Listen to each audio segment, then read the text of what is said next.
Video is included. I'm in. Here we go. Here we go. Here we go. Here we Okay. go. There's somebody's popping up. Here we go. Here we go. Is EROK there? EROK is waiting to connect. So EROK? Let's see. There's EROK at the bottom. Now we're just waiting on you, Hebot, to pop in. I'm here. I'm here.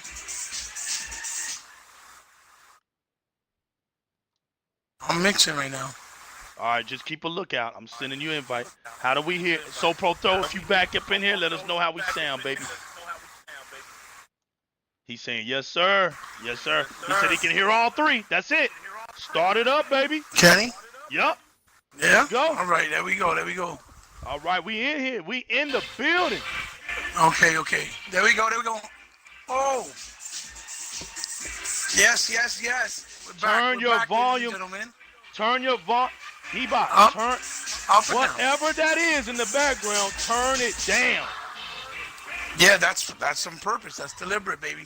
Oh, okay. Guys, okay. welcome back. Welcome back. We're back again. Another exciting episode, hopefully, of We Got Next. And with my co-host, obviously, as you know, the new legal. And joining us today is going to be the one and only EROK X. All day. Really excited. All day. We got EROK, say what's up. Welcome for joining us, my brother. Hey, what's going on, man? It's EROK X, the Downtown of Xbox, the hype man for the Xbox brand. I'm kind of exhausted right now because them setting up this podcast was like NASA sending the first rocket into space, but they did it. So, oh my God, niggas are ran It's the growing pains. Somebody flew into the sun. Like, oh my God. But it's the growing pains. Yeah, brother. Welcome, and I'm glad you were able to make it. Really appreciate it, like always, having you stop by and rock out with us, because you family anyway. Everything's good. Yeah, listen. So, yeah, guys, we're back, and this is my new show that I'm trying to bring upon everyone here on Mixer. We're going to rock out every week as if it's still planned. And for those of you who last tuned in to the first episode last week, which was kind of a premiere episode, trying to test the waters, I want to apologize because I didn't realize that my audio on the Forza game was a little bit way too loud. And when I finally did realize it and was able to turn it down, it was kind of way in the actual broadcast. So I apologize for that. We tried to fix all that. That's why it took us as long as it took to get a rocket up in NASA, like my boy EROK just said. But, you know, it's all part of the growing pains, right? And for you guys that were there or couldn't really hear, basically the title of the show is We Got Next, because it's an old saying that was for any root gamer like us that started gaming in the arcades would know. I'm not that old. It was a saying that we said excuse me. That was said whenever we wanted to take turns in the arcade. We put our quarters up in the marquee, and whether you were playing co-op or single player, we said, I got next. But since this show is a podcast with more than one person, we decided to call it We Got Next. As it's our time to represent, it's our time to grow, and it's our time to take our spot where we rightfully belong for a very long time. Thank you for joining us, so pronto. Glad to have you here. So that was basically the whole idea over the actual title of the show. And big shout outs to Aleem Mosley, because Aleem Mosley did hook us up with the banner. So big shout outs to him, and he's family and part of the DX mansion, or with the DX mansion, right? And also big shout outs to the graphic god, where he hooked me up with a wonderful new gamer pick, or avatar pick, if you will, for all my venues, whether it's Twitter, whether it's Mixer. I'm also part. I got some merch in repbubble.com if you guys want to have Hebot to memorabilia to show off, like that's your boy. Hey, more than welcome It means a lot to me. I know that you don't have to, but if you do, it's greatly appreciated because it's going to give me promotion and get my brand out there more, which is the plan, right? So yeah, guys, today's topic. Hold on, Ebot. I need an introduction. Hold on, Ebot. Sorry. Okay. Yo, okay. I want to say also, shout out to Lim Mosey for the new game of pick as well. Check him out, man. He's a great a graphic designer, serious graphic designer, up and coming. Green Studio Art. Green Art Studios. Green Art Studios. That's right. Right, and if I got that wrong, please correct me next time. Mosey, nothing personal, man. I just want to get you out there. But I'll definitely leave a description of it if I got that wrong. But I think Hebot corrected me to it. I think I'm right. So Green Art. No, you're right. Green. It's Green Studios. Art Studios. Yeah, Green Art Studios. Okay, that's it. So you're right. Man, he's been doing a lot of work for me, and I wanted to give him a shout out to as well. And then I also want to say to our guests, y'all know he's a man of no introduction, but it's the mighty EROK, and this is what's special to me. This is my first ever talk show with him, man. You know, so I got a lot of respect for my comrade, and he knows that. You know, I'm standing in here in the midst of two legends in their own right, you know, as far as root gamers. So I'm glad to know these guys. And let's get this we got next, man. You're being too nice. I'm being too nice. Let's get this going, man, because I want to hear my boy. I want to hear my boy go in. I want to hear my dudes go in. I'm going to try. One more thing, too, that I want to share with you guys is one of the reasons why we decided to actually be on Mixer, because, again, I tried to explain it last week in the episode, but it didn't pan out because of the audio, like I said, is because we said what better place to try to start a show where there's 24 hours a day full of gamers, right? Always gaming. A new venue where it's pretty much in its infancy, that's still growing, where we can grow with it, right? As we're coming up. Because it hasn't been really around that long, but there's always flooded with gamers on Xbox or on Windows, right? This is a place of where you can reach out to the core audience, which is the gamers itself. And that's what the whole idea was. And the beauty of it is we co-stream like we're doing now. Hopefully you guys are seeing it on your end.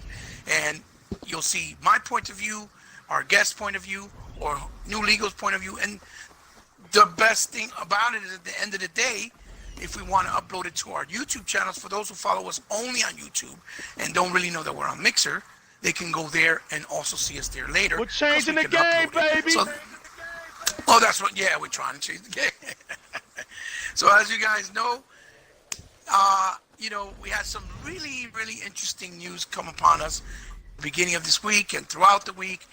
And the topic that I wanted to touch, and it's not really a topic, we're talking about gaming.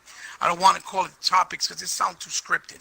I want to talk about what gaming and what's going on in the gaming scene, right? Not really the community, because the community is not as close and together as it should be, or on the same point, or on the same, looking eye to eye, right? Right. There's a big danger that's coming upon in gaming right now, and that danger is the culture, and the gaming culture is starting to die in many ways, because any little type of venue that we've had that's important to us, that we helped build and construct since the 70s, early 80s, till now, right?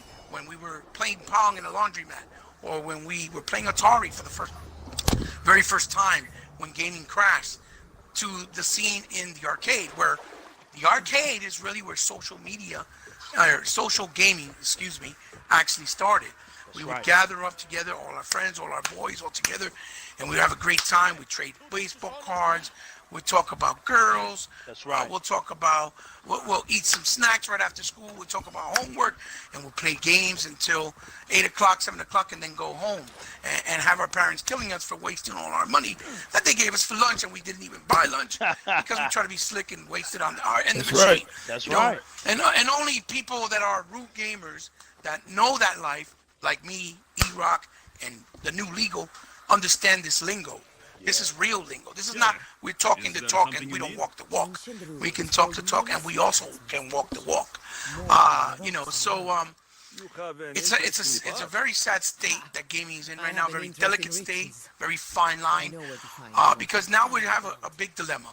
And this dilemma started with Nintendo, right? But we know that Nintendo was very vocal about it.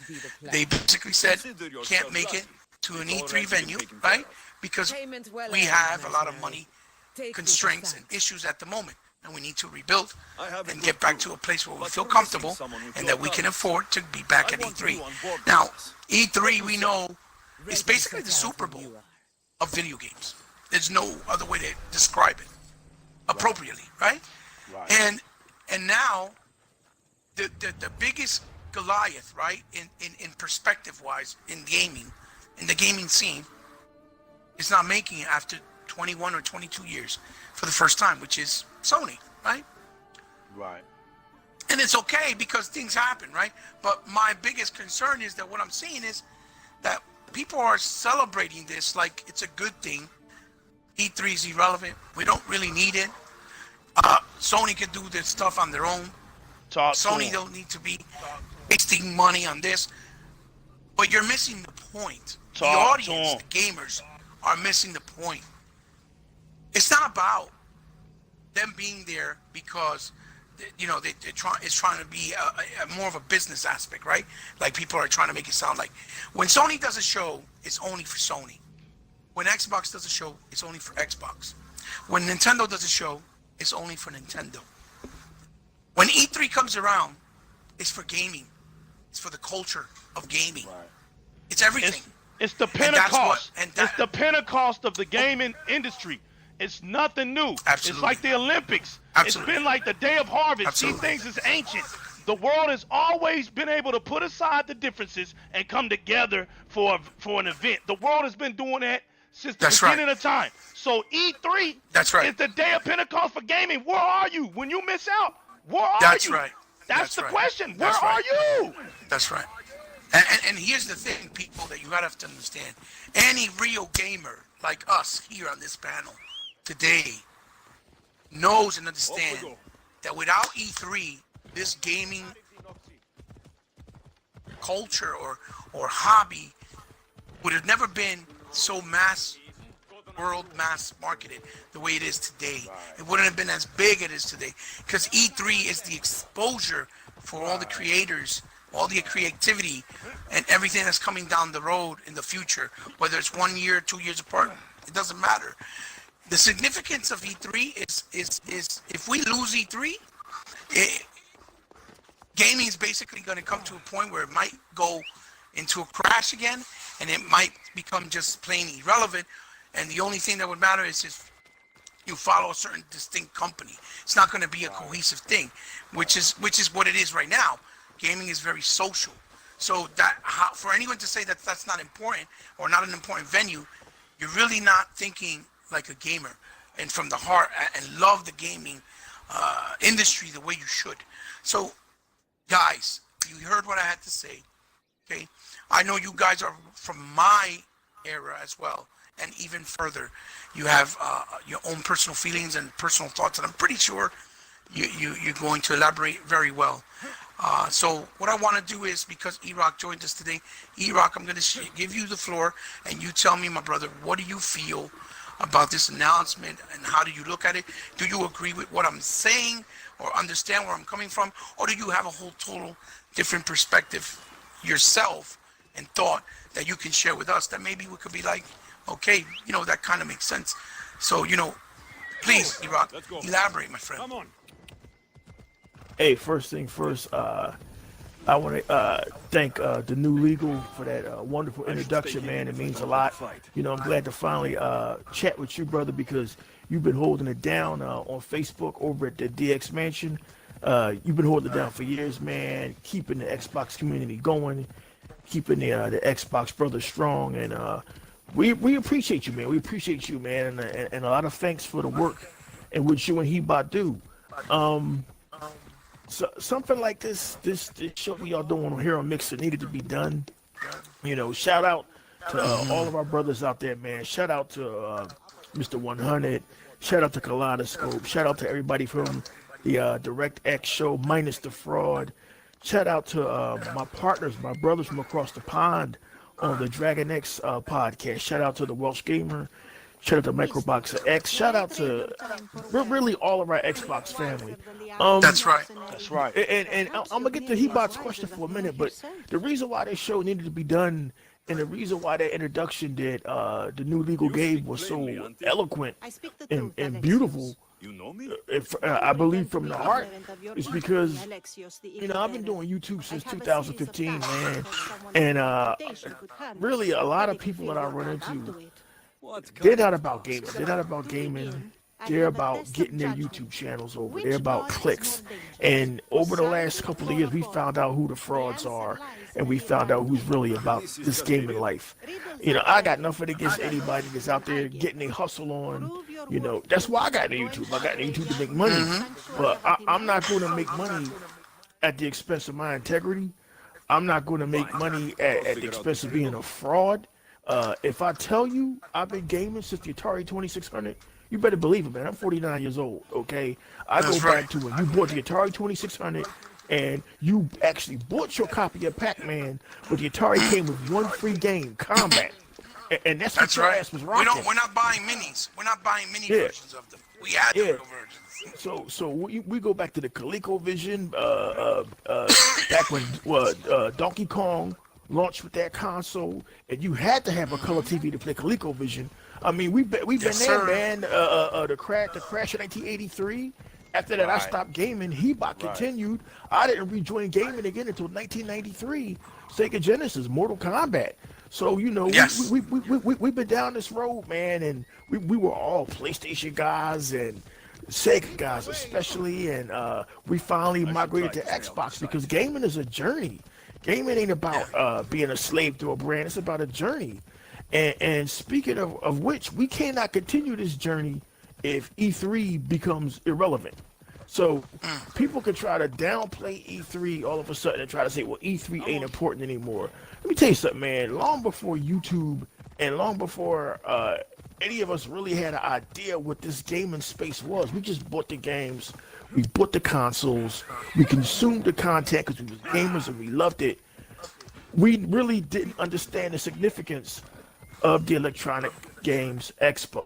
I had no idea about what it really was, which has been going on for decades. It was a chance for manufacturers and publishers to show off not just their new hardware, but to show off their new software. And that show was important, man. Like Dorian said, like Hepa said, it was like the Super Bowl, man. E3 is where Trip Hawkins unveiled 3DO. E3 is where we got our first glimpse of the Saturn. E3 is where we got our first glimpse of the Dreamcast. Like, that event has always been like the epicenter of where gaming was going. Now, I haven't been a huge fan of E3 the last couple of years. I never liked publishers and manufacturers showing us games we're not going to play till 7 years from now, or that may not come out at all. Xbox, to their credit, has been pretty consistent with saying, if we show you something in 2017, it's going to come out in 2018 or 19 unless it's canceled. That's just a part of how this gaming business is. But Sony missing E3 this year is huge, if they really are missing E3, because they're supposed to be the platform leader. They're supposed to be the bee's knees. They're supposed to be the dog's bollocks. What are you doing missing E3? So, like, either they didn't have anything to bring at E3, or they planning on doing their own separate show. Look, we can't have all of these platform holders doing their own separate show. You need to show us what you got at E3. The people that come to that arena in LA to buy tickets, like Mr. 100, K Mega, they was at E3 last year, I mean, I wish E3 would get it together and realize that we game here on the East Coast. Or if y'all game down there in Texas and had a damn show someplace else, bring that motherfucker to the Toyota Stadium or the Toyota Center for Dorian. Bring that thing over here to Philly to the convention center, or bring it to. I could drive to Manhattan. You know what I mean? So hook us up. But E3 is significant, and the fact that Sony isn't going to be there this year I mean, next year is shocking. It's huge news. But all of a sudden, all you're hearing is, well, Sony not going to E3 is brilliant. It might be a good move. How's that a good move? If Microsoft wasn't coming to E3, we all know what they'd be saying. Xbox is done. Xbox is finished. They're getting out of hardware. So, I mean, even still in 2018, it still is double standard. It's still a spin doctrine and all of this BS going on in the gaming industry. But somebody needs to bring this to light and talk about it. I'm glad you guys are doing it. I don't know what's going on over there at Sony. I hear they got a new CEO over there or something. But something's going down, man. So it's going to be interesting to see how this unfolds over the next few weeks and months, and see how their audience, the PlayStation Nation, the hostages as I call them, to see how they spin doctor this. Right. Well, I mean, I'm glad that you touched up on a lot of things that are basically the little minute details, or not minute, but the little details in between that we're going to talk about, hopefully, also as we go along. So thank you for that, EROK, and it's always a pleasure to have you and your presence, because you never really gotten your dues, and we all know that. The people that know you personally, like myself, and you're the real deal. You don't get the respect that you deserve when you're more real than pretty much 90% of the ones that are out there that do get it. So, and yeah, I'm saying that because I'm part of that as well. For those who think otherwise, I know, or we know. Anyway, so to move on, EROK, my brother, my hermano as well, my co-host, the one that makes it all happen, and it makes me laugh when I'm down and out most of the time, right? What are your thoughts on it? What do you think? What do you feel about this E3 situation where people think it's just not a big deal if Sony doesn't go, that Sony's too big for, and gotten so grandiose that they don't need to be there present? I've even heard things like that. And that it doesn't mean and doesn't make a difference, and it's not hurting, the industry as a whole, as a place of we could actually look forward to see the future of gaming on a yearly basis, which has been a tradition for over maybe 30 years now, maybe more. I don't know. What do you think, my brother? I want to say we are doing a very good job not cutting each other out when we talk. I know it's hard. It's hard for me to do it sometimes. I'm old school, and we're talking from the gut, y'all. This is not scripted at all. We're very passionate with knowledge and understanding, and the reason why we can come from the gut, it's like my brother said today, man. We've lived this culture, so it's nothing for us to just speak on it. So with that, man, I love the way we started so far, and let's end it the same way we started, y'all. Let's keep it going, because this is something that I really been wanting to do, man. You can be somebody who can complain about the culture and sit back and fuss and complain about how other people present topics on gaming, or you can be somebody who's gonna get down, invest, and come out and make sure your voice is heard, and make sure you put out something real to change that madness. And that today is in effect. All hail to We Got Next. All hail to Di-RREC Gaming. All hail to EROK Show. These brothers here, man, like he said, they haven't got their due, and it's an honor for me to help put their voices out there, because I'm a fan of theirs. What I think about Sony or anybody not coming to E3, and I hear the silly stuff like it doesn't matter, that one is not coming to E3. It's genius that they're not coming to E3, and like what was, and like what was brought up. Somebody actually said that. It was said, and the fact that the fact that anybody would think that and think that they could venture on their own stage takes away from the community. And listen up, what I mean by the community means without community, the essence of gaming doesn't exist. Whether there's a person or not, it has to be two identities there, meaning that it has to be me and it has to be something to interact with. You cannot game without that happening.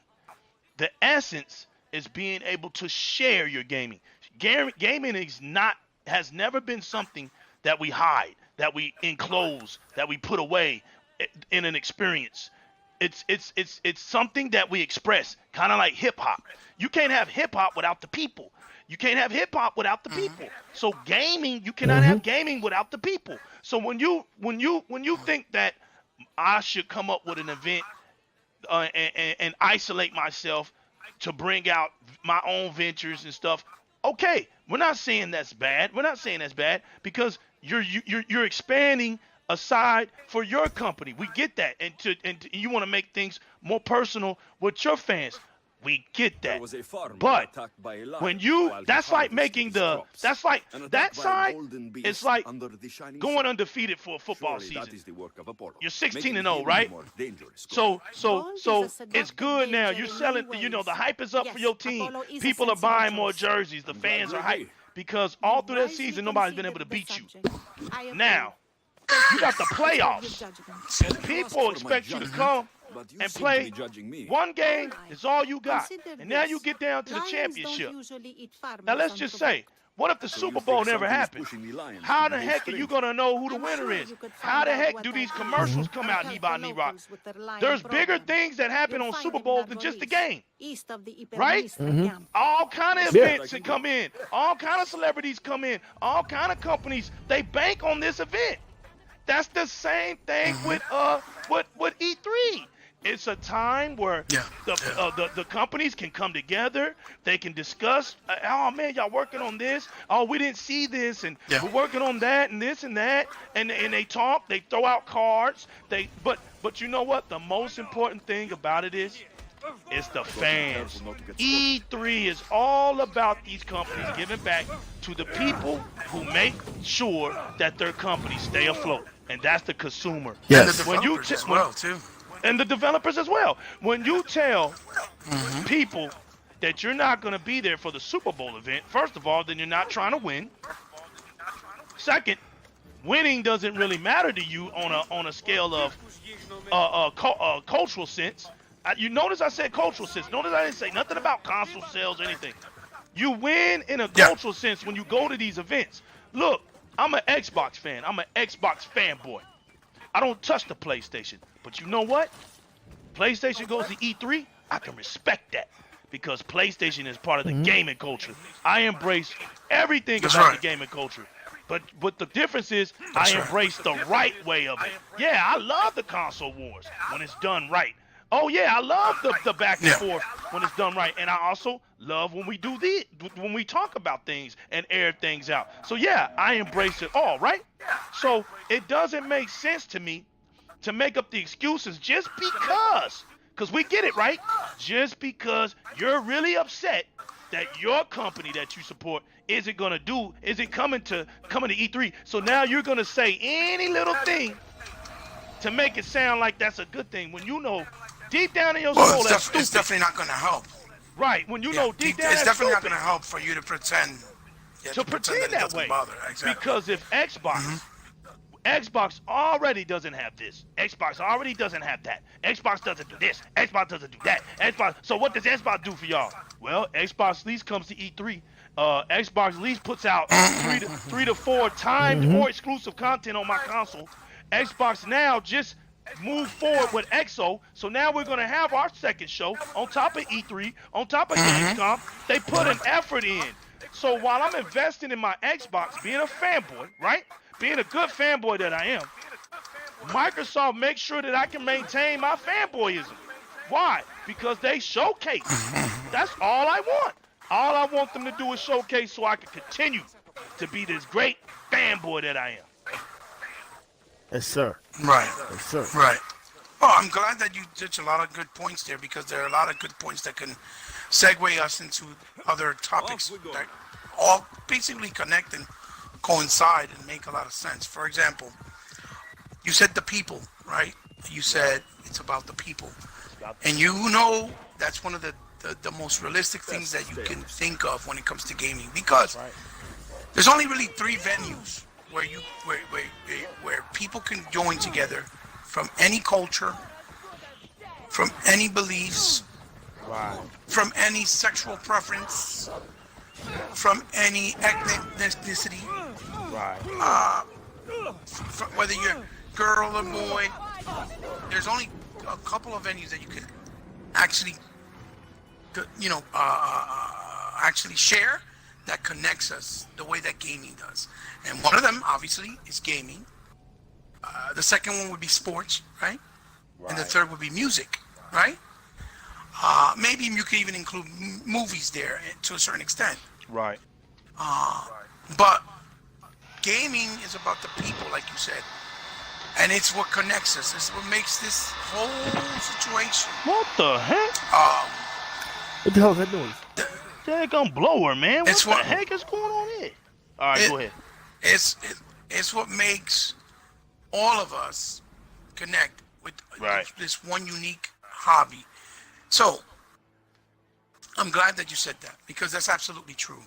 It's about the people. So if us as gamers, we share this unique hobby, and that it took us so long to build. See, if you guys weren't from where we started, you're not going to realize that. When we started this, gaming was basically a hobby, but it was looked at as at the time, as a joke. Right. To a certain extent, we were ostracized. We were alienated. We were looked at as nerds, because now it's cool to be a nerd, right? Right. Or we were looked at as, Right. in our parents' eyes, because our parents were very religious focused during that time as well. For a lot of us, or at least We I know were for us worldly. here. We were worldly to go to the arcades. We were worldly. Yeah, but they would look at us like, oh no, boy, you leave that alone. That's the devil's work, you know? Right. Like it was That's something That's bad. the world. Don't get Same thing get like involved in comics. that. It's gonna have some You know? crazy people down there. Yeah. That's right. Right. And it's nothing but sin, or promoting and giving you bad thoughts in your mind. Matter of fact, it's gonna constrict you from learning in school and getting an education and evolving your mind. All types of stuff. You know, so if you guys knew the hurdles and the demand and the conflicts that we had to deal with to build, right? Hey, what's going on, Tron? Thank you for stopping by. To build this culture, to make gaming relevant, to show the world that gaming is a place where you can, but it's full of artists, Tell me more about this curse. writers, stories, magical feelings, magical experiences, an escape for us. That, we have to deal with the everyday world that has all this horror and this evil and disappointment, right? The Di-RREC man hole right there. You guys would understand that what made this broader was things like video game magazines, was things like, Electric Playground on TV, or in this case, E3. E3, we gathered there and we only saw it in magazines. So when we got our solicitations of those magazines, E3 already had passed like 2 months ago. We got it like 2 months later. So we were late to the game, but we were looking forward to it. We would read these articles and express them and see what happened and get the joy. Like, man, what games are coming out, whether they were arcade games, whether they're computer games, whatever it was. And we look forward to them. By the time we read some of the things, they showed a game, and that game was coming out just literally in a month. By the time we got the solicitations of those magazines and read them, because that's how far and back we were with technology, which now most people are, we're spoiled because we have social media, and I think that's part of the problem, because it makes it where we don't appreciate anything anymore, nothing, because everything's given to us in a plate in front of us for free. You don't have to That's work in for movies it. now too. You know what I mean? Right. Oh yeah, same thing. Exactly.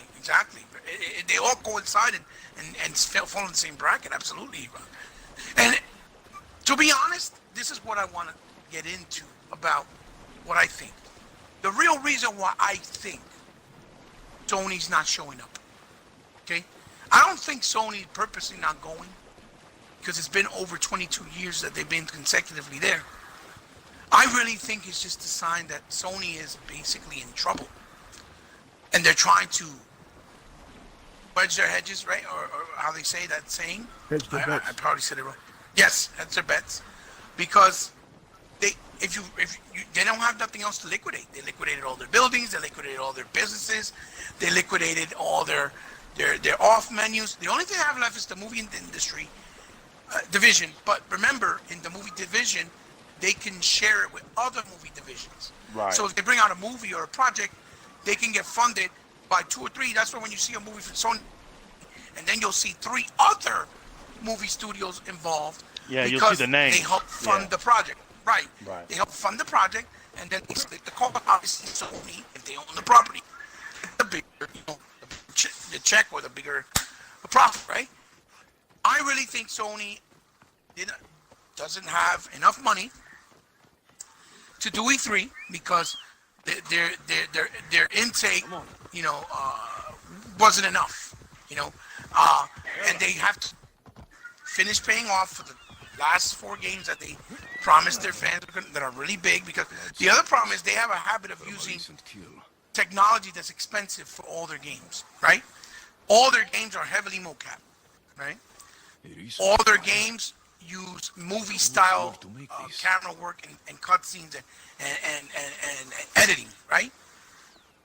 And all that is very expensive. Mocapping, and they use a lot of actors, voiceovers. That is very expensive.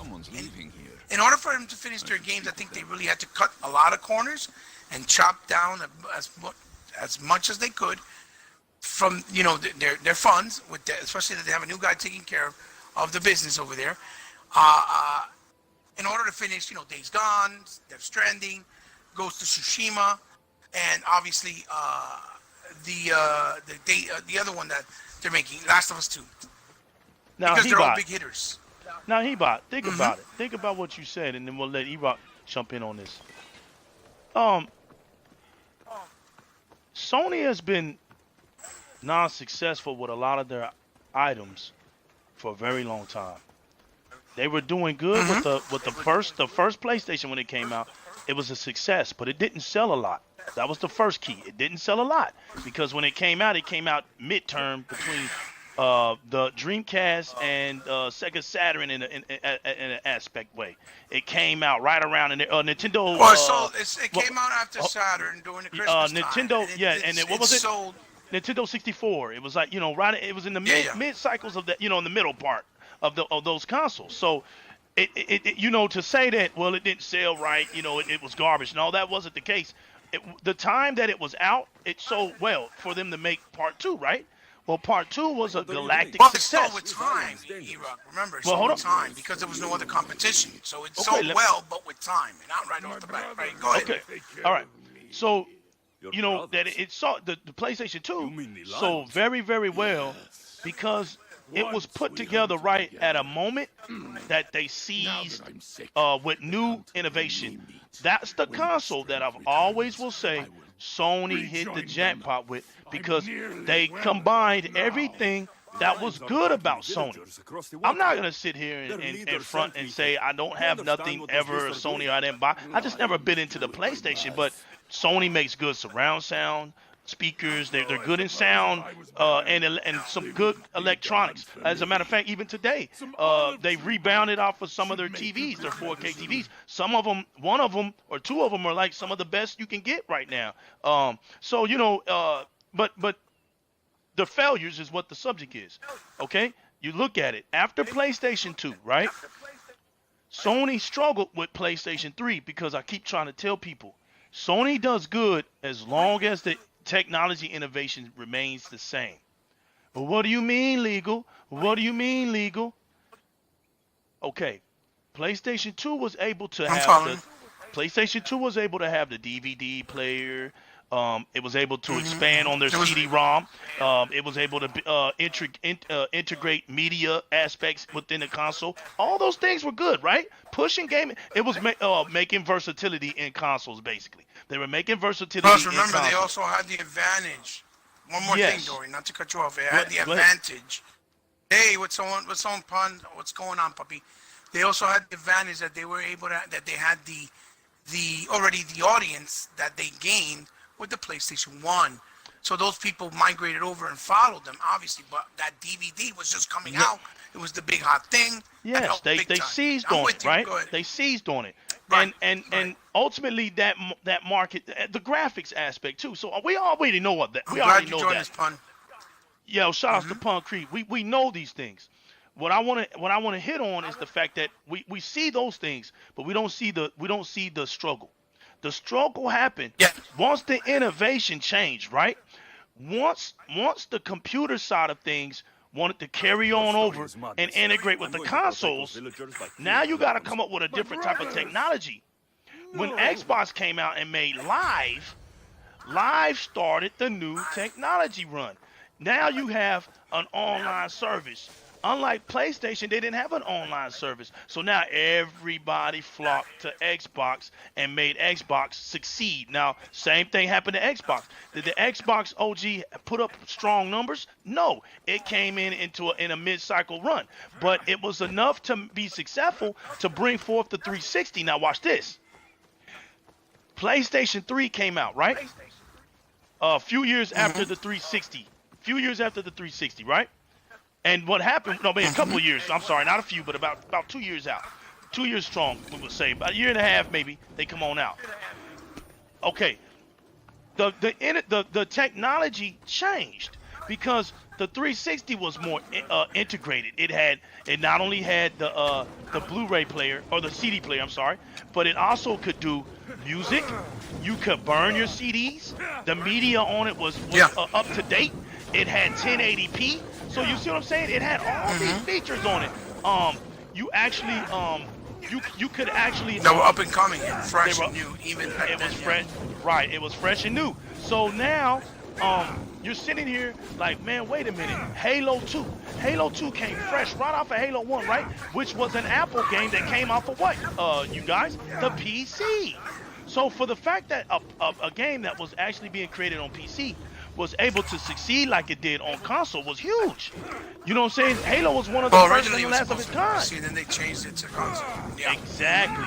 So when that happened, you know, PlayStation was like, man, in order to compete, we got to figure out a way to just go straight hardcore, and that's what they did. Yes, it was. They went hardcore, like my man Hebot said, with hardware. But see, Microsoft had a secret. It was called DirectX. And the Xbox 360 could use it. I think at the time it was DirectX 9. And these were the things that brought about Half-Life, The Witcher 2. Those games were ever to come over to the Xbox because of it.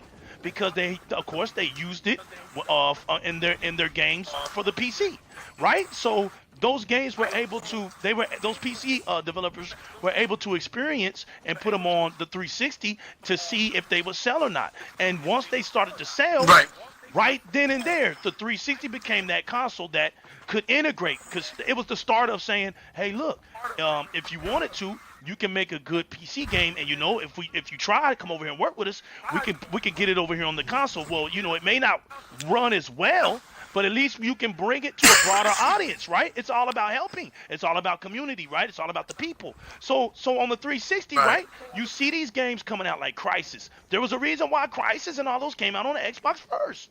There was a reason for that, because of the integration, the new technology, right? Well, so, to some extent, they came out only, too. Yeah, to some extent. Witcher 2 only came out to Xbox. That's true.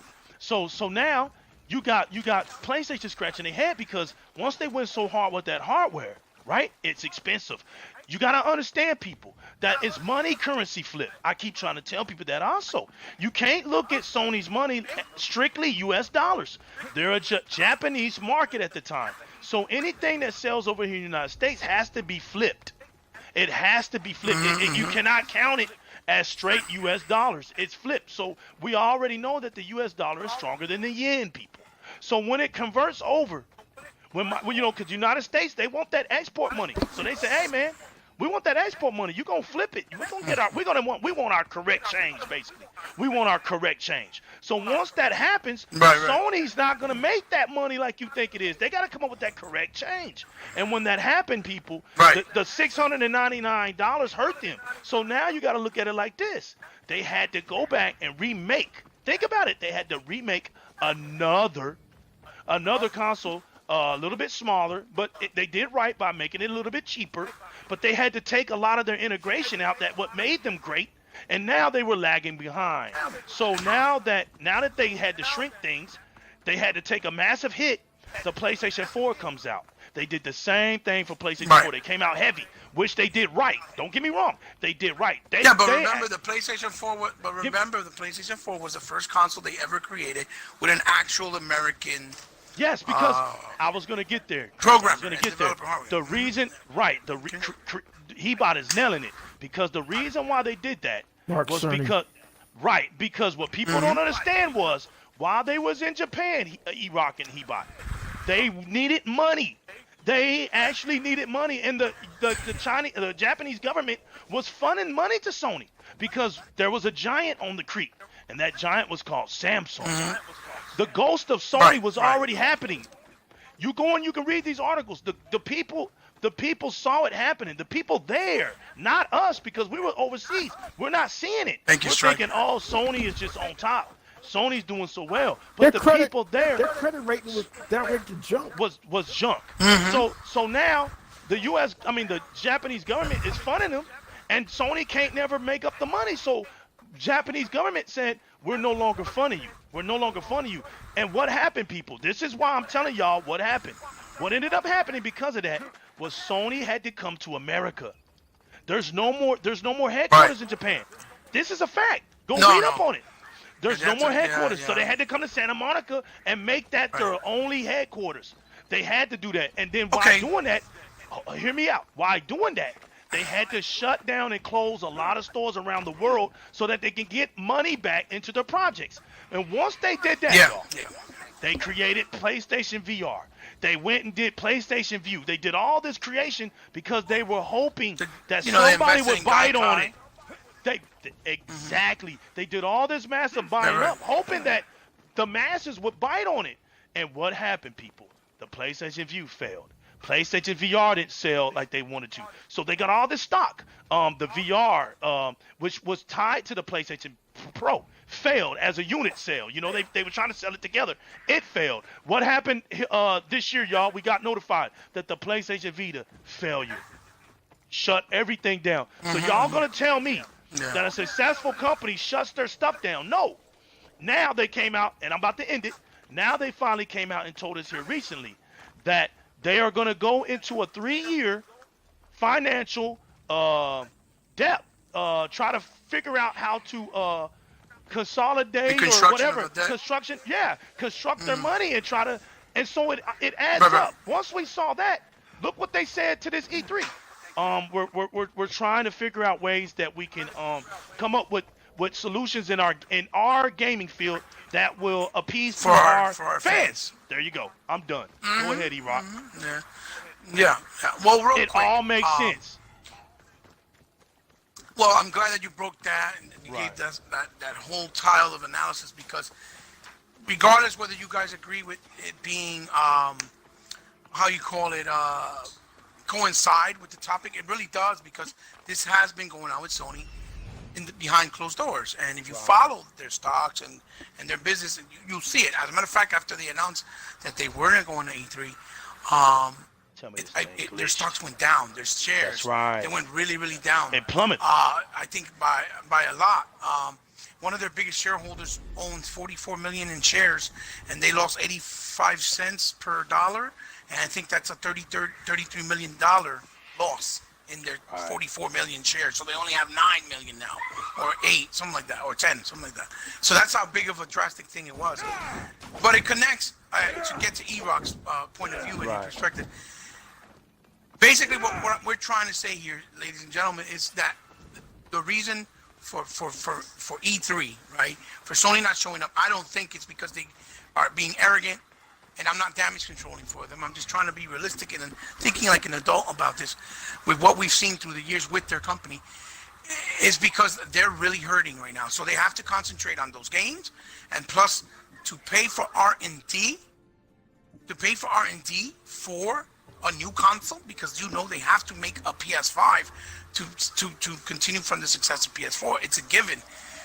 It's a lot of money. Microsoft spent over $3 billion in R&D and research and development just to make the new consoles. $1 billion just to do the mid-gen cycle console, which was the X. So if they're trying to go bigger and bolder, which that's what they need to do, obviously, to impress the audience the way Microsoft did, they have to really make sure that all their money is in the right place. Now, that's what I feel. And do that mean, and I really feel that they will show a smaller event later down the road. Maybe perhaps they'll do a PSX or PS experience down the road to show the console and what they're working on. And I think that those games might be either cross-platform or maybe just straight out will only come out, with the exception of Days Gone, only for PS5 because they're trying to cut their corners. And especially if they're trying to integrate backwards compatibility, which is something that a lot of their fans have been asking. So, EROK, are you with me on this or are you not with me on this? What is your take? What do you think and you feel and you see from your professional perspective of what you've seen and your insight through the years of Sony and their practices and their business? Do you think this is a deliberate thing because they're being arrogant? Or do you think, I think that maybe they think by them doing it that people won't be mad. Maybe that is a part of them of being arrogant because they feel, oh, we're in a good spot, they won't be mad. But at the same token, I don't think they're really doing it because they're being arrogant. I think it's because they don't have the money. EROK, what do you think? You tell me, brother. Are you with me or no? Yeah. What you saying sounds good. Can I be honest with both of you, Legal and Hebot? Mm-hmm. Absolutely. Absolutely. Yup. Come on with it. Come on with it, EROK. I really don't care, and I'll tell you why I don't care. If someone never shows up to another, I'll tell you why I don't care. Because let's keep it 100. Like, yeah. Everybody, Xbox, like my 3 or 4 years in the community. Oh, you Xbox this, right. Xbox that. It's about to get real, people. It's about to get real. Sony. And I'm like, we all in this room owned I owned every Sony PlayStation. I owned every PlayStation except the PlayStation 4. After PS3. I was just done with it. I was there.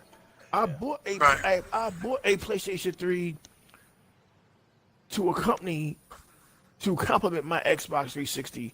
The Xbox 360 was my go-to game system. I bought the PlayStation 3 because of Blu-ray. I wanted to make the switch to Blu-ray, and I wanted Gran Turismo. That's what got me in. Gran Turismo and the God of War E3 2009 demo. But the wait for them games to come was interminable. I was like, holy shit. It was almost the same in PS3 era. I had to wait forever for Killzone 2 to come out. And when it finally came out in February of 2009, that's how the fuck you know I had a PlayStation 3. Because I know when the fuck Killzone, who knows when Killzone 2 came out. February 2009. We may have kids attending, watch it. Oh yeah, my bad. All right, My bad. Yeah, we want to get all of them. Grandmamas too. Killzone. Grandmama's too. So Killzone 2 finally came out, and it wasn't what they promised at E3 2005. That movie that they showed. Gran Turismo 5 was alright. God of War 3 was good, but the demo was actually better than the actual game. And so it's like, it was just like, you either part of that culture or you not. And that PlayStation cult, they have always been about graphics and about hype. Whereas the Xbox, I saw with the 360, even in the early Xbox days, it was about graphics plus gameplay. I mean, I didn't have Xbox Live until 2007, and when I finally started going online with Xbox Live and playing it with my friends, I was like, wow, man, this is pretty dope. This is innovative here. You know, I mean, I can have my single player game fixed, but also if I want to join a couple of guys who are Sea of Thieves and Gears of War, this system is built for that. So like we can sit all day and have an entire podcast and ponder and pontificate on why Sony isn't going to E3 and why this is a bad thing, but their audience will constantly defend this. This week, this month, these next couple of months, if Sony does not change their mind and go to E3 2019, you will see, New Legal, you will see, Dorian, what I've been saying forever about these cats. I've never in my life as a gamer, seen a more brainwashed He said it. bunch of people. It's okay to like a brand. It's okay Yeah. to like Marvel. It's okay to like Vanilla Ice Right. Cream. It's okay to like the CW. It's okay DC. to like It's DC. like- It's okay right. to like Xbox. But when you to a point, hey, I'm a DC guy, and I can admit That's right. some of the DC movies have flaws. Not all of them. That's a right. bunch of bullshit. I can right. also Right. admit that all of them damn Marvel movies ain't perfect. right. That's Well, I right. can also admit that Xbox has its issues, and I've seen you guys call out Xbox when they've had the issues. Yep. These Sony guys don't never call out PlayStation. The media don't never. Okay, yeah, this latest thing with the crossplay, they kind of whined a little bit, but it wasn't the uproar that Xbox gets if they cancel a game. These Right. fools is still the Xbox haters is still talking about Scalebound 3 years later. When's that game? That game Right. was canceled 2 years ago, and they still talking about Scalebound as if you was going to buy an Xbox ever based on one game. So it's like the mentality that we dealing with here goes beyond fans. It goes beyond fanboys. These guys, you got guys like Porter Rock going on Twitter with CPU analysis and the CPU factor. Like, bro, I don't care about no CPU factor. Like, well, the recent stock reports say that, dude. Are you serious? Are you for real with this nonsense? These guys are in deep, bro. So that's what I mean by I really Just don't to care prove that they're not. because I didn't mean to be disrespectful to the show. What I was saying, but I don't. E-Rock, I really you don't just care being because yourself, man. It You don't. just being yourself, bro. It don't matter what Sony do. The media and their fans is going to find some way to give them a free pass. Xbox could just go ahead and say, guys, you know what? From here on out, all of our exclusive games is free, and Xbox Live is only $10 a year. Man. And people will find a way to throw Wait shade to at them. still, yeah. You know They what? will You know what? find a way to. You're right. You know what? I'm gonna say something on that right now. Man, Yeah, I tell you, E-Rock, that's right. man, you said something nasty, man. You said something powerful. You know what? And I believe we need to tag Aaron Greenberg, Phil Spencer to this show.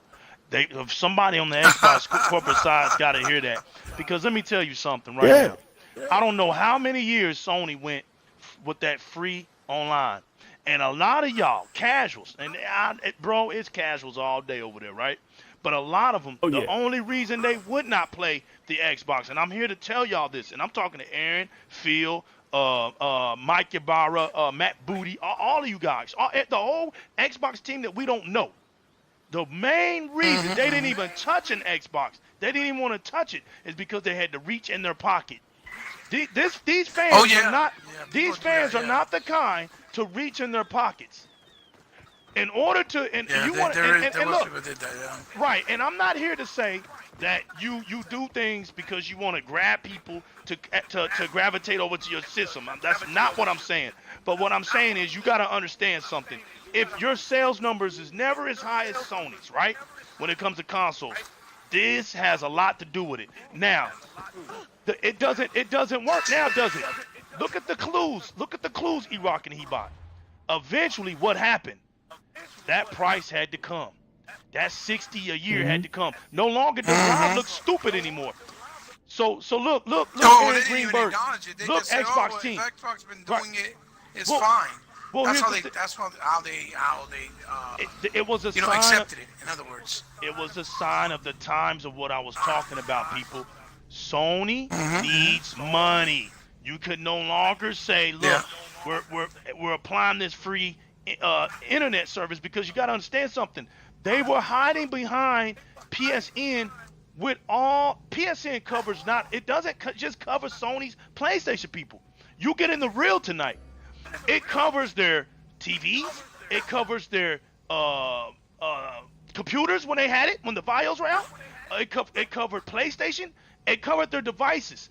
So while their devices were successful, Striker, while their dividers were successful out there in Mixerland, Sony didn't have to rush on changing this. Do you think that they were going to sit there and let that stuff be free forever? No.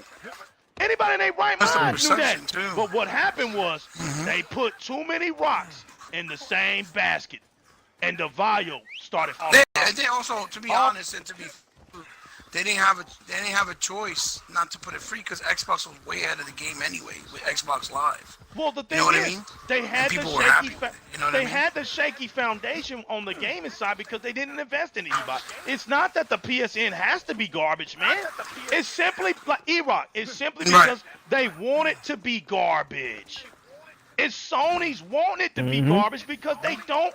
Because when they gambled on their other stuff. So what I'm trying to tell you guys is this, in a nutshell, and this is the what you call it, the wolf in sheep clothing, so to speak. Not in their wildest dreams did Sony think they would be right where they're at today, where they had to say everything failed that we created. Now we're banking everything on a gaming console. Do you think Sony really, that's where they really wanted to be 20-something years later to say that? Well, even the first think about it, people. Dorian, even the first PlayStation, they didn't pay for the R&D of that.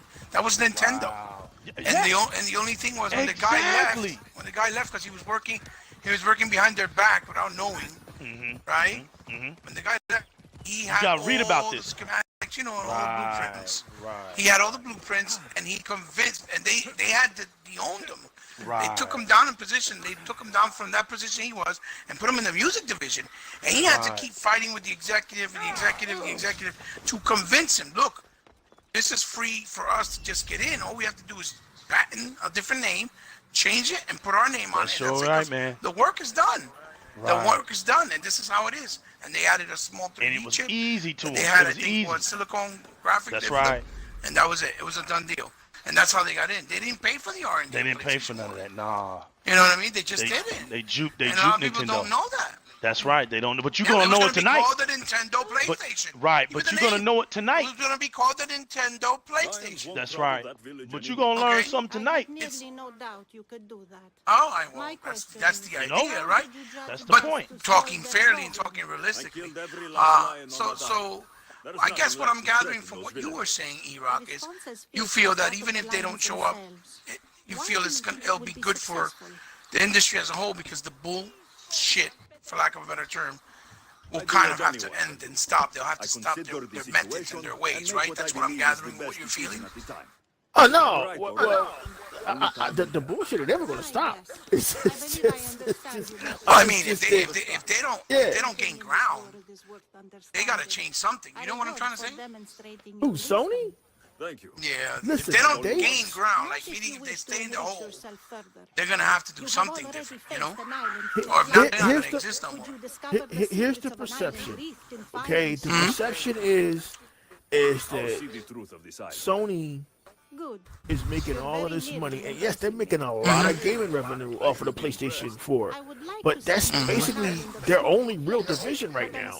So like, people like Porter Rock and Alex Escobar, they don't see that.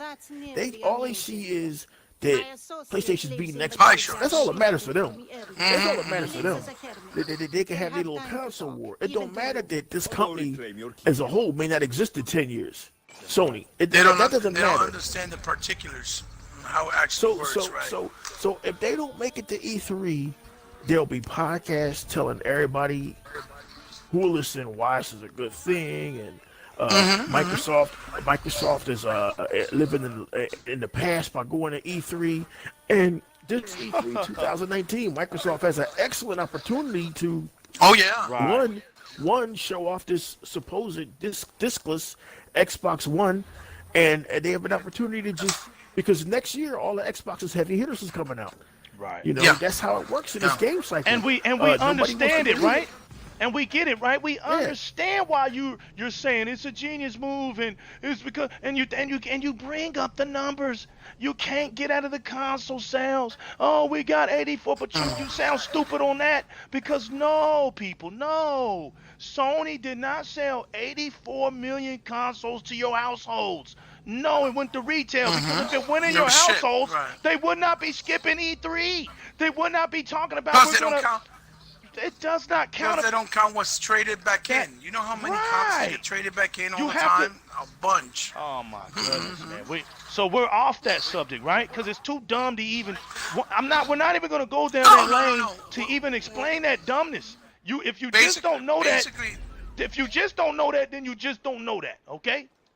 You just don't know that. If well, by now you don't know that, we're just speculating right now. What do you think the reasoning for them not going? You're being very vocal about what you feel. We know why. So It's not. Well, look, it's not. I mean, when you're a student of the game, right? That's what I always say back in the day. When you're a student of the game, there's only one thing that you're going to end up finding out. That's called truth. No matter what it is, if it's wrote down or spoken, then that means you can find the truth about it, whether it's going to stand or whether it's not going to stand. When Sony's telling us, we're not telling people. Sony said this. Right. When they sit there and they tell you, man, we're not. When they give reports, EROK and Hebot, there's documents that tell you what they make a year in and year out. There's only one console that turns revenue growth. That turns growth. The key word was growth. Year in and year out. That's excellent. Yeah. The reason why you don't hear about it is because the gaming industry is against Microsoft. It's not. They didn't start out on Microsoft. They started out on PlayStation. So you have to understand the situation, and you can't get mad. See, we used to get mad because we didn't understand. But I understand. That's why I say I get it. I understand why you guys want to push news about Sony, because you got Sony all in your houses. You're used to pushing on that pink little square button and the triangles and the hieroglyphics for your button. But here's what I tell you. I don't come from the era of the square button, the triangle button, the X button, and the circle button. I come from the era of press A, select start, B button. There's a Y and an A. There's a Y button now, but I come from the A, B, X button. The joystick. I know what it means when I hit B. That means back. I know what it means when I hit A. That means start. I know what it means when I hit X. That means select. You see what I'm saying? That means migrate. I know what it means when I hit Y. That means to open up something, bro. That's gaming. That's gaming language. If you don't understand, I'll never forget the day when I touched that PlayStation controller, and immediately I said, "What the hell is this? What does this mean?" I had to learn it, and then I went and studied it. And Sony's always trying to act like they're reinventing stuff. Dude, if you want to hear some funny stuff, go on the internet and go look up. Type in why. On the PlayStation controller is the buttons X, square, triangle, and circle. Go look it up. Go look at what Sony said. It's hilarious. You know what I'm saying? It's hilarious. Well, EROK, hold on. Go ahead. I'm just saying, it's hilarious. So the very fact that they wanted to make their console on the language different was very truth-telling about them as a company. Because think about it. Sony is a company of smoke and mirrors. They're smoke and mirrors. Well, go ahead. Go ahead. Take the mic. There's Explain. There's another thing that's very indicative. There's another thing indicative here. Okay, and EROK, you told me too, and legal. If it doesn't point in the same direction, right? Because everything points in the same direction. If it's everything's pointing at the same direction, it's not coincidence anymore. You know what I mean? They canceled being at Gamescom. Right. They didn't do a Paris Game Week. Right. They canceled the PlayStation Experience. Said, well, we're canceling it because we don't have enough content, and we don't want to overhype something for our fans, so we want to make sure that we have enough to deliver. But next year we'll have a strong year with games like Dreams. Well, of course. And Days Gone. Let me say something real quick. I'm sorry. Let me say something real quick. Before I finish my train of thought, hold on. Well, here it is, Chris. Of course you'll come out next year. When you got time to do it. Go ahead. Right. They specifically said Days Gone and Dream, which they said specific names of titles, meaning that's probably the only two titles they got lined up for next year. Because, let's be real, if they're not going to be at E3, they're not going to announce any new games. Only no other event they could announce a game probably be in Gamescom, which they probably more likely won't go. So they'll either do it at Paris Games Week or in a PlayStation Experience. So we're talking about December or October or September of the end of 2019. So PS5 won't be till 2020 more than likely, and those game releases won't be until 2020. We're gonna have from all this time to then, drought until 2020, until the games start to come out, right? Right. What's the difference now? You see what I'm saying? Now, how does that not prove there's something extremely wrong financially with the company? Right. You see what I'm trying to say? It's not normal. EROK, you tell me, Right. does the proof not point to what I'm saying? To the pudding? The truth is in the pudding. Right. Well, EROK, what do you think? I mean, it's kind of weird that, like Legal said, I mean, this has always been, as long as I can think, as long as I can remember. And again, it's amazing to be on Twitter and to be on my YouTube channel and have these new accounts pop up of these PlayStation fans that just bought the console yesterday because they mommy bought them the console. And now they want to come to an Xbox channel and talk this shit. Like, I remember E3 2000. The lies there. E3 2005. It's always been smoke and mirror with these guys. So I don't know why they would cancel out at E3 2019 when they could clearly just make 5 or 6 of their famous smoke and mirror videos, show them to their sheep audience. The audience eats it up. And because they always believe that everything they see from PlayStation is real. Like I've been telling folks for almost 20 years what PlayStation believe none of what you see and half of what you hear. Right. But these guys they eat it all up. But it could be simply a case that with Spider-Man, God of War, Horizon Zero Dawn last year, that Sony may have just shot their wide. They blew their wide. Right. And Microsoft, and they have to fund those things too. And Microsoft getting ready to lay it down because, as you know, next year is when Halo 6 and Gears is dropping. So Sony, they Crackdown, Halo, Ori, Crackdown, In the Night. Hold on, Battletoads. hold on. That's what we know for sure. Right. and people will still say Xbox has no games. They'll still talk that nonsense. That's okay. Right. That's okay. But you know what? We're going to E3, baby. We're going to E3. Right. So regardless if we don't have no games, we're seeing our no games. So Microsoft must be When it's doing magic. announced. Can I? You know Yeah. what? I They said we're gonna have lots to show. I wanted to keep my mouth shut. I wanted to, y'all, but it's just hard. You know what I'm saying? Yo, EROK said something. It's always been there, right?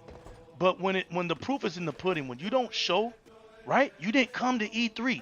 So now we don't even have to speculate. There's no speculation. See, you can't make that up. There's no room for conversation. Right. There's nothing no you can room do. for That right. And when I deal with Sony, that's how I deal with them. That's what I talk about. I go off what I see. When I start seeing those facts hit, that's when I talk. I don't talk that rumor crap with Sony because that's what they want you to do. Sony don't have nothing coming that's new because they don't create it, people. They don't create software. Right. So you can so you thinking that PlayStation 5 is gonna be more powerful than Xbox? The new legal today on We Got Next, episode 1.1, is here to tell you you have went nut crazy. It's over. The days of you thinking that you have the most Phil was powerful very clear console about that. is done. Yes. And let me tell y'all something. Phil was clear Remember? about that. Right. Do you remember? Go back to what EROK was saying about the smoke and mirrors. Notice, why come, it was beautiful that he said this. Why come, Sony, did you not just give your fans trailers? Give them trailers again. Don't give them something, right? But I could at least laughed. Give me something to laugh at again. But at least you came to E3. So what happened, people? Think about it. What did Phil say last year? When Sony went back to back, here you are working your butt off to build your brand, and you're watching a company just cheapskate their way through an E3 by doing easy trailers. Now, if Microsoft did that, we wouldn't hear the end of it.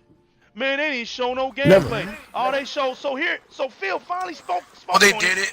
after the Didn't second they do year. it when they showed Crackdown 3? When they showed Crackdown 3, that's what they did. Right, That was the after- conversation. Oh, they only showed a trailer. They didn't show gameplay. That was stupid. Right. Only- They did it with Phantom Dust. They only Right. showed the trailer. They didn't show gameplay. Right. And they after got the- heat for that. Right. After the second year, I don't blame Phil. You working your butt off to do something, and after the second year, you see your rival do the same thing again, like you cheapskated. And Phil came out on that interview and said, "Look, there's got to be a set of rules to E3 to where if you don't have content, listen to what I said, y'all. Phil said last year. Now, who's working with the company that has the most bank? Phil or Yoshida? Yoshida. Phil. Phil, the man that's working for the company with the most bank, said this. There's need to be some rules in place because E3 isn't a place where we need to joke around and do lightly to our fans. So when we come to E3, we need to make sure we have content. I don't think, this is Phil, I don't think just giving our fans trailers is is the description of content. After he said that, it's 2018. But if you look back at the history of Xbox. Right, it's 2018 now, y'all. And we finally get confirmation. Sony ain't coming to E3. It lines up, EROK. Yeah. It lines up, Hebot. We don't have to guess this stuff. It's been told. We're not the only people that see this stuff. Phil Spencer sees it. People in the industry see it. They called it out. So now what? You put pressure on Sony. So basically what Phil said, put up or shut up. And what did Sony do? Right. They can't put up. They shut up. You saw shortly after they did the tweet saying we can't wait for next year, E3. We have lots to show, lots to share with our fans, and lots to show. They did it meticulously right after, and methodically, you know, very professional. And then people got mad at that. Why? Why would you get mad? Even Nintendo already said we're going to be at E3, which they already have skipped for the last, 5 years? Yo, Sony does doing Nintendo Directs. Right. So, you know, so this is the first time I think. Right. Well, I think Nintendo's going to be there because they're going to have actually stuff to show for the Switch. That's why. right, Hebot. Because Xbox can't even say this, EROK. We sneezed. Sony's going to come out with an article. Oh, we sold 58 consoles. If Microsoft says, we pooped our pants. Sony comes out in 4 hours. God of War sold 13. If Microsoft says State of Decay was a successful engagement, we saw over 1 million players within hours. Sony always comes back with something. Damn it, man! Can't Microsoft say something? They did it with the celebration. Right, they did. Well, they did it with the celebration. Microsoft celebrating. They were celebrating the. God They were dang, celebrating the the 17th year of Xbox OG, Xbox. and they were putting it on Twitter. And then I think it was an hour or two later. An hour or so later, what did we hear? PS4 5-year celebration that we've been Right out. on It was target. So funny. Right Like it's on sad target. and pathetic because It's they pathetic. always do it. They're so. It's like a kid. They're like so. I know what you mean. They're predictable. Like you know what they're gonna do in the next one. It's gonna be all the time. Right. So it's really funny. So I want to kind of, because I got to come to a halt soon because I got to get my kids. And this, and the topic was really basically about our thoughts with E3.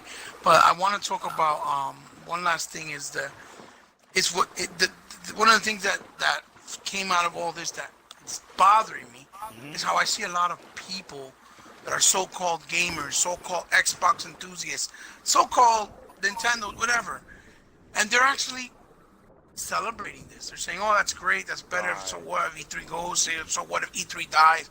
So what? They don't need them. Microsoft hasn't really been there because they're doing it in their own venue. Yeah, Microsoft may do it in their own venue to have more space and to pay less rent, but they're still there at E3 and they're still connected with E3. And they still have their games in the E3 show floor as well. Can't be for me, stupid. Being a real gamer, being a root gamer for so many years, for me, it really bothers me to see this and seeing so many people on social media, like Twitter especially, or even on YouTube, agreeing, saying, "Yeah, that's fine. Yeah, you're right. Screw that. They don't need them. They can do their own venue." Listen, like I said in the beginning, the venue is you only go see Sony when they do an event. When Microsoft does XO, that's only going to be concentrated on Microsoft and Xbox. Same thing with Nintendo when they do a Direct. It's just for those platforms. So for me, when I see a PlayStation fan or people saying they don't need it, they don't want it, for me that shows me that these guys are only fans of PlayStation and not of gaming. And when they try to act like neutral, like they like gaming in general, you're giving yourself away and showing the hypocrisy and that you're being fake. And that's what I see in my eyes as a gamer, as a real gamer that's been here since the beginning. Okay, and that's why I'm speaking, because I have a right to, because I helped build this culture, this hobby through the years. So Yeah. I feel that I have the right to talk and speak on it. So, Dorian and EROK, I'll go to you, and then we'll go to you so we can end the show real quick. EROK, how do you feel about it? How does that make you feel? What do you get where I'm coming from? Do you feel the same sentiments that I'm feeling? What do you think you can say to the audience or to the community in this show to maybe express the fact that it's wrong to have that type of thought, and that we shouldn't feel that it's okay to lose one of the most important venues in gaming, period, for the culture and for the hobby itself? If it goes away, it's going to hurt us, the community, and the gamers, far more than people think, because this is also a place where all the developers have the opportunity around the world to bring and show their creative projects that they're working on for the future. They won't have nowhere to really vent. Okay, Microsoft can show off whoever's working with them, and so can Sony, so can Nintendo. But where do other independent developers like the indie space, or other developers that work for other companies like Ubi and stuff like that, that are making small projects and other for multi-plats or whatever, where they're going to show? That means Microsoft's going to have to show all the multi-plats next year. I don't know if they have the marketing deal, but they're going to have to show up in the floor, because a lot of them are not on the Switch. So, EROK, how do you feel about seeing the people celebrate this? Like, it's, oh wow, who cares? Let E3 die. Man, it's par for the course, man. It's just, I think the gaming culture has become full of degenerates. I think the gaming culture has become full of idiots. I mean, for every intelligent gamer like the New Legal and Hebot and Microboxer X, there's an idiot out there like Alex Escobar or Puerto Rocker. Yeah, I drop names. Who cares? What come see me. But the first thing these fools would say is that, well, E3 is passe. The game companies need to have their own shows, and E3 needs to die. Well, what about small independent developers, like a guy who was a friend of the community for years, a gentleman named Jay Adelaide, who he did an independent game a couple of years ago, and yes, sir. Had he not the ability to go to E3, the only people who would have seen his game was people who were at the Microsoft show Independent that show. takes place over independent show over in Great Britain. The rest of the world would have never seen this game. There was a independent game came out a couple of years ago called IDARB, and more recently, the game with the developer that you interviewed, the fighting game. Raging Justice. Raging Justice. Those guys need E3, man, to show their products. And if E3 goes away, we all lose, because nobody sees their projects. And the broader audience that E3 could command via the internet, via Mixer, via iTunes now, people are going to get cut off from seeing these products, and it's not a good thing. We're trying to explain this to some of these gamers, and they're not gamers. Again, they're casuals, and this needs to be the topic of our next show: the difference between casuals and gamers. Casuals are the ones that are saying, "Oh, E3 don't matter, gaming don't matter." Gamers ain't saying that shit, because gamers want to go to E3, because again, that's our Super Bowl, that's our WrestleMania, that's our World Series. And once it goes, there will be no more hype generator for upcoming projects. That's how I feel about it, man. I think those people are saying that they're frauds, they're fraudulent, and they do not represent us. Right. Yo, those are strong words, Hebot. Well, I'm glad. Well, that's why I try to pause and give it a little description of what I'm thinking, what he said afterwards, because this is why I want this show to exist, and because I can have people like EROK like me, myself, and Dorian, that we usually don't get invited in the normality of the community, right? The ones that always have their eyes on all the time, and show that we're the truth, that we're not joking, and that we're not just talking the talk and not walking the walk, like I said earlier. Okay, this is why, and this is why I've always said that EROK has always deserved a lot more respect, and he's definitely got minds. He always will. Because not only is he a good, person in general, and a friend, he's a brother. He's almost like family, and he's treated me like so from the very beginning. So EROK, I appreciate those nice, kind words of what you feel, and I'm glad that you and I you basically see eye to eye.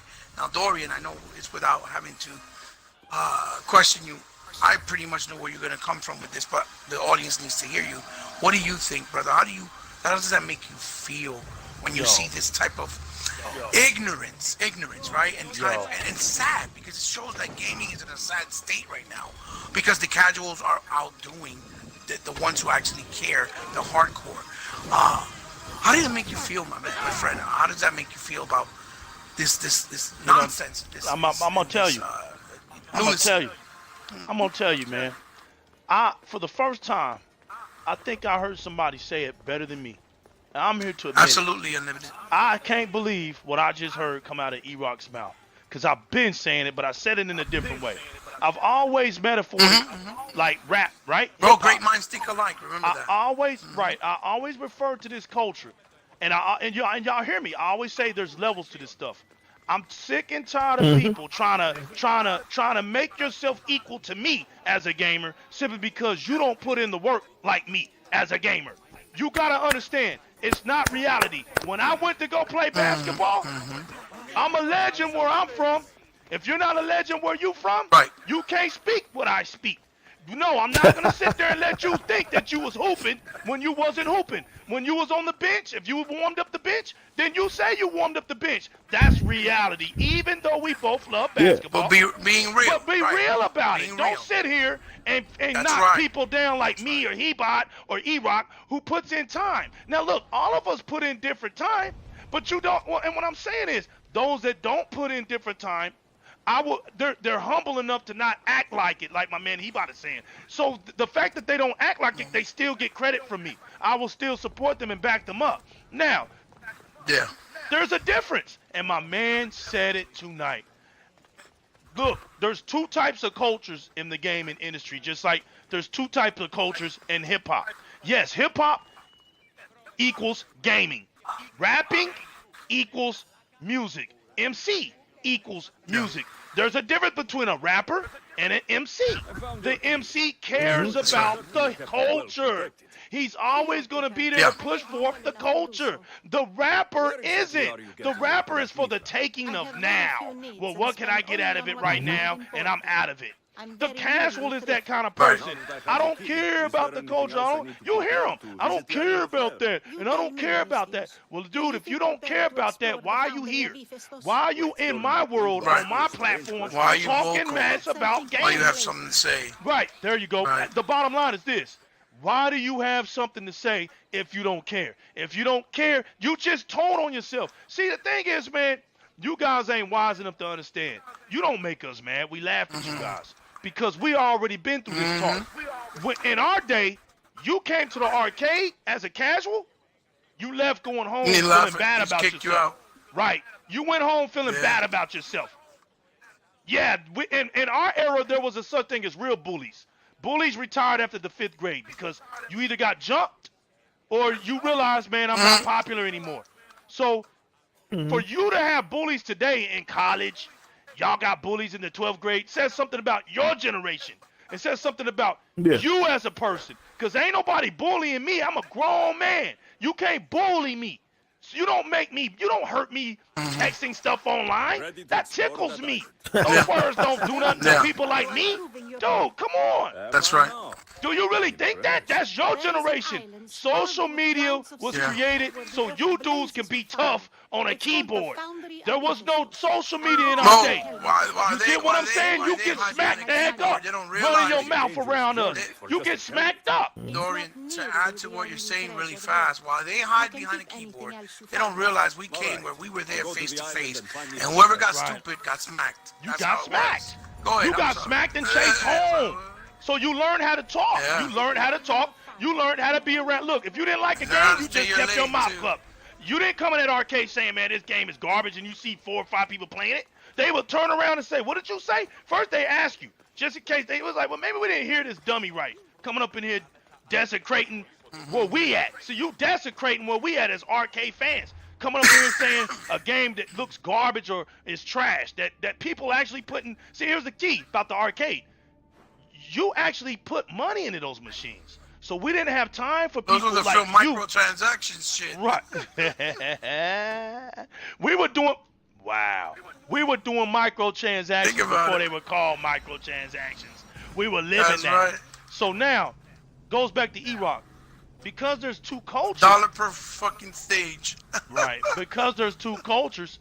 Because there's two cultures inside of one community. There you go. That's it. That's the proper way of saying it. You will know who, like EROK said, who are gamers, and you're gonna know who are casuals. Because gamers are always gonna say, no, we need E3 because E3 pushes gaming forward. E3 is good for the community. The casual always say something stupid like, well, I don't really care because, they don't really show nothing anyway, or they don't. Well, here's my question, dummy. You're the same idiot that's saying that. Watch this. You're the same idiot that says that. Right. You're the same dummy that says that. That's never been to no gaming event. Not a tournament, not anything. So honestly, man, why are we taking you serious at all? All you gonna get out of us is a laugh. We may clown you for 3 or 4 hours, make you mad, troll you. We don't even troll, but you might even make us troll you for a while. We'll tag each other because we know that's what makes you mad. Oh, you're getting your back up. You damn right we get our back up. You damn right we do. And we come in there and we laugh at you. We don't take you serious. That's why we're tagging, because we're laughing at you. So on top of that, man, I think it's not good. Everybody, stop talking your mess because eventually the truth comes out. Sony, you talked a good game, didn't you? You was good at doing them smoking mirrors. But now, it was time to cash in. It was time to put your hand, all hands on deck. And guess what? We found out that you had nothing to put in the pot. We get it. We understand. So, hey, the meek shall inherit the earth, right? The only thing I can tell Sony now is come clean. Stop trying to throw more smoke and mirrors. Bro, we know you're hurting financially. Come clean. This ain't about console sale. You're not going to deceive gamers with that type of talk. You can go after them casuals all day, but we know what's up. Hey, man, we always saying to you, Sony, get your money right, man. Hey, and we'll see you next round. Do the best you can, but Sony, you already lost this next round. So maybe next round, Sony. But I'll see you soon, Sony, in about 8 years. Honest. Yeah, I'll see you in about 8 years, Sony. That's it, man. That's all I'm going to say. Out of here. Well, look, I Yeah. think, well said. I think you said some really good stuff. Go ahead, EROK. You have something else you go want to ahead. say? No. He has to do a shut on that. That's it. how you do it. Done. Done, man. That's it. what's up. So, the bottom line is, guys, and that's, like I tried to say from the very beginning, that's the whole intent of the show. I want real gamers that talk real gaming talk, that understand the language, not just the hobby. And what I mean by that is because you can't fake real root gaming or gamers. You just can't. It can be imitated. You can't just read something on YouTube and read magazines. Oh, this is how it was. This is how it is. Unless you were there, lived it, experienced it, you cannot understand what we're saying. Just like the title of our show, I guarantee you a lot of people will not know what it means. When we say we got next, they're going to think that we're probably saying, oh, it's our turn now to shine. No, that's not really what it is. It's a sign that came from the arcades, right? And as you all see, Our language. all Our the language. views from all three of us, in today's show, we got the view from all That was three of us. my idea. And you see how we all understand what we're saying and where it's coming from. So basically, what we're trying to say is, if you're a real gamer, and you really love the culture and the hobby, there's no way in hell that you can say you want this to be out.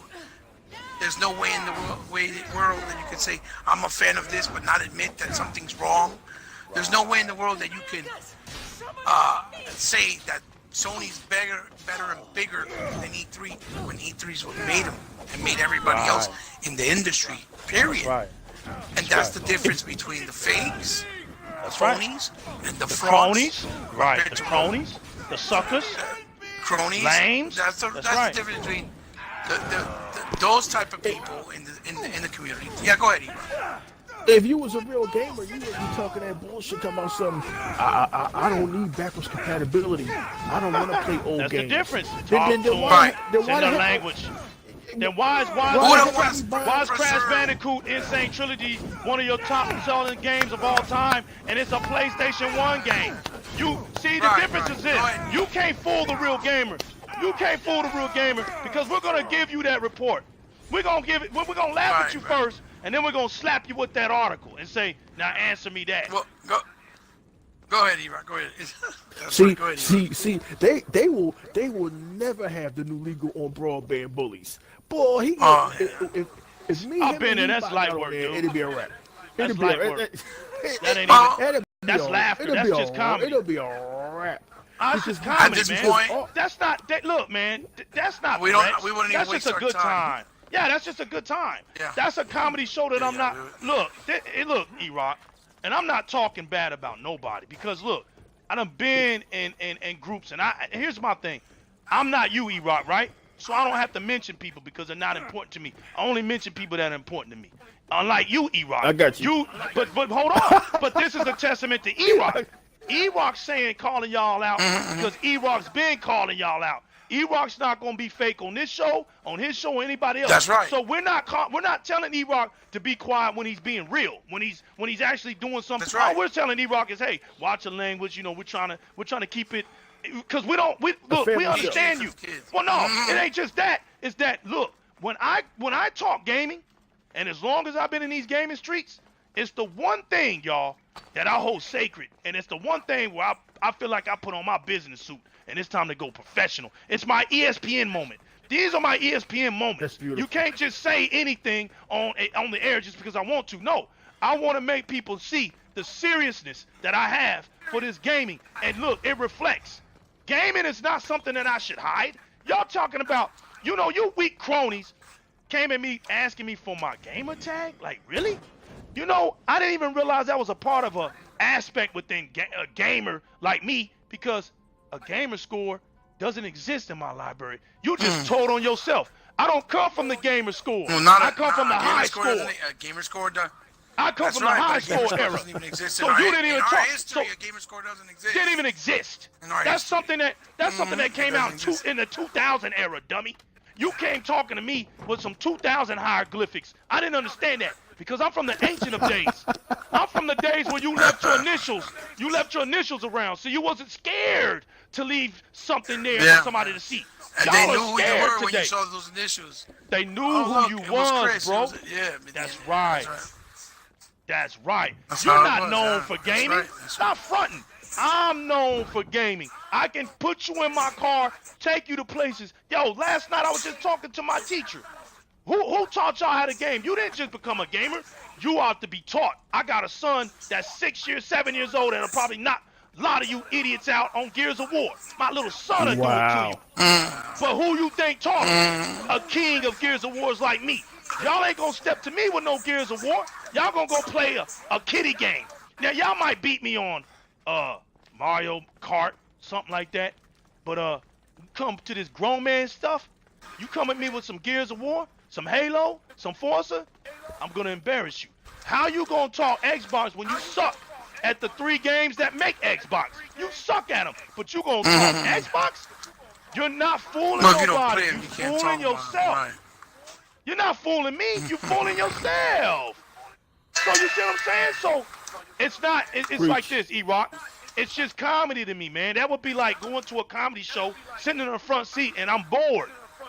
So that's what I'm saying. Right. I'm bored with them dudes. I don't even watch their shows. I don't even give it the time of day. But you want to know who I go to? Who I sit down with? These dudes right here. Because these dudes right here are the real McCoy. These dudes right here don't just use gaming as a propaganda. We don't use gaming as a propaganda. I don't have to be here to make an impact. You idiots was speaking my name when I was nobody. When I was just a dude on Facebook. So don't come at me as if I need a platform. I use your platform. I use your platform. There you go. Thank you. That's how you do it. I came in and made your platform. I made you look better. You don't make me look better. I make you look better. Why? Because I'm a gamer. That's why. Excellent. Man, y'all done had church this week. You know what else legal? Like I go to Hebot's channel, man. I learn something new every week. I learn something about Capcom fighting games I didn't know existed. Every time I go to the new legal channel, he got up gameplay. And y'all know I done put in some work this month. I've been grinding last month. That's it. So, but you go to these superstars channels, you don't see nothing but talk. The talk, So, bro. I mean, everything y'all said is right, man. Everything y'all said is right. Yo, like I said on my Twitter, Sony ain't coming to E3. Watch out. 8 YouTubers will be saying the same thing.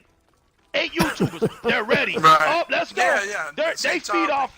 Right, the same topic. And come on, man. Look, it's almost like they don't know how to speak. Hey, what's going on, Newark? It's almost like they don't know how to speak their own out of their own thoughts. Right. What's up? I'm not knocking anybody's preference on where they want to be entertained. Right. And here's my thing. Right. Your entertainment is not my entertainment. That's all I'm saying.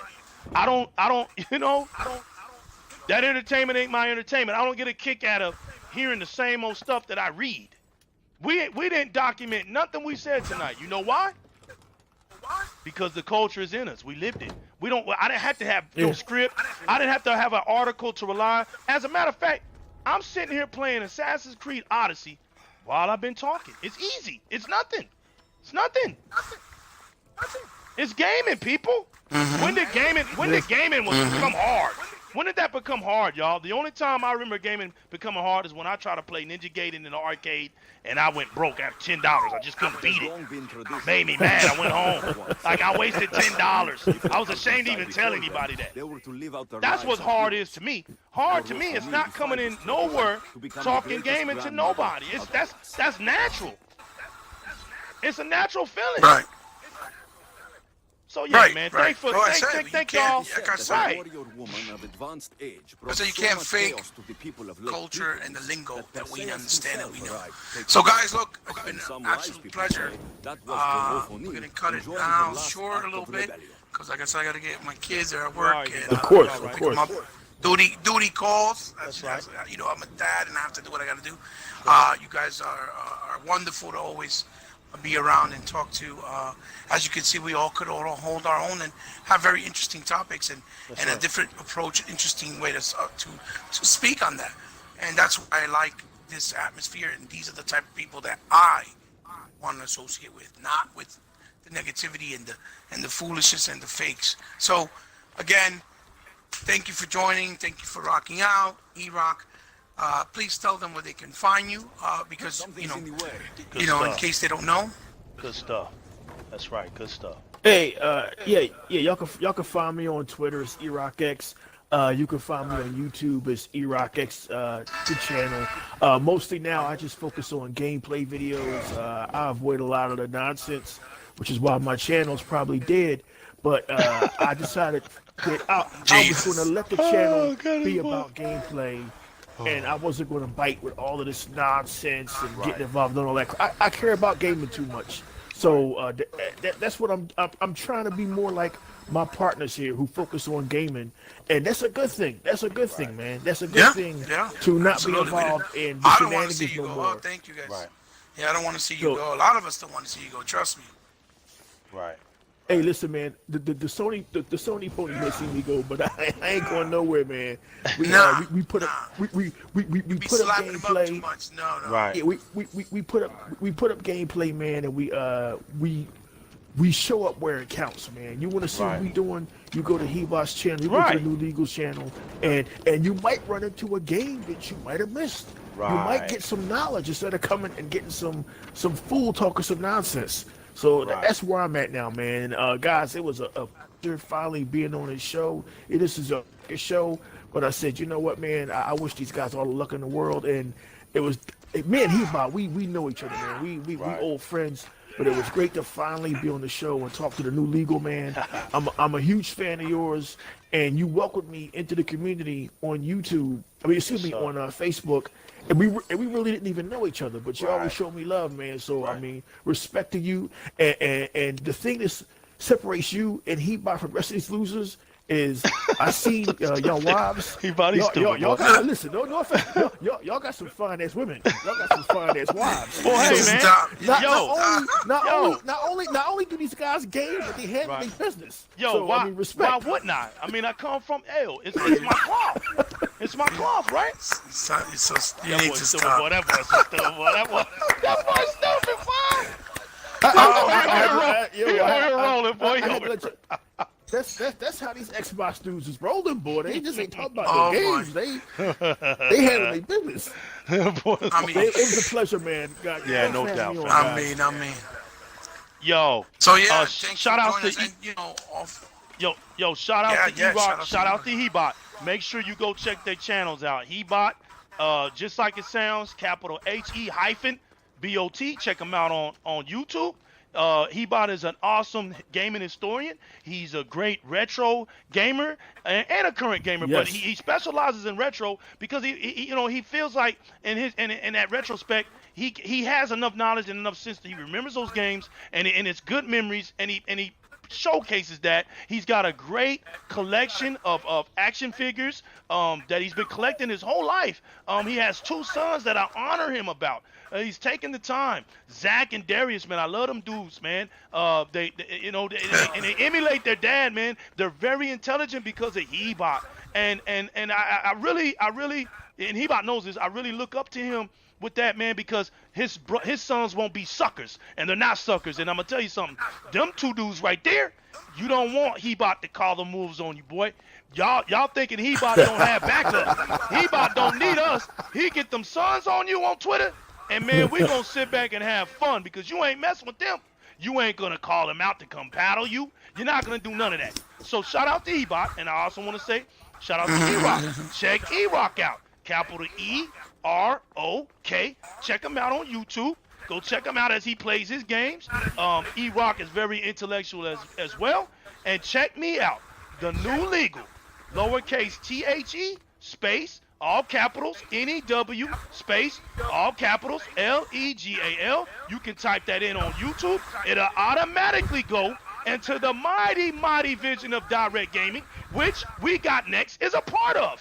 It's my lineage link to my friend here, Hebot, with his channel too. So the goal was to co-stream and make a community sense so no matter who is talking, who is doing, we both are here to share this experience with one another, and we always want to bring about somebody that we respect to the channel as well. So, and if you can't get it through that, you can always get it through Di-RREC Gaming, capital D, lowercase I, hyphen, capital R-R, lowercase E-C, space, capital G, A-M-I-N-G. Thank y'all for all that come out to the Mixer channel. Thank you, Hebot, once again. You doing your thing, baby. Thank you, E-ROK. I'm out of here. Real quick. Yeah, that's right. Real quick. Hey, thank you for that, E. I mean, Dorian, thank you for that kind words and, like always, for your knowledge and what you bring to the table. I told you, that's what I enjoy. That's the people I like to be surrounded by. So, guys, you know where to find me. I'm on YouTube. I'm on Twitter. I'm here on We Got Next. I'm also occasionally on Di-RREC Gaming and Smokes and Mirrors. I'm also a part of Intermedia Gaming. I'm also part of the Micropact of X. Shout outs to them in the UK. I'm also part of Di-RREC, the Facebook group, the DX Mansion. I'm also part of DirectX Minus, and I'm everywhere. I'm everywhere, baby. That's right.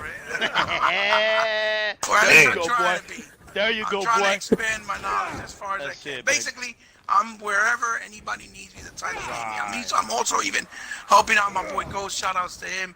Yo, shout out to Ghost Rider. Merc. Right. Merc, Master Chief, J-Long. Let's talk about it.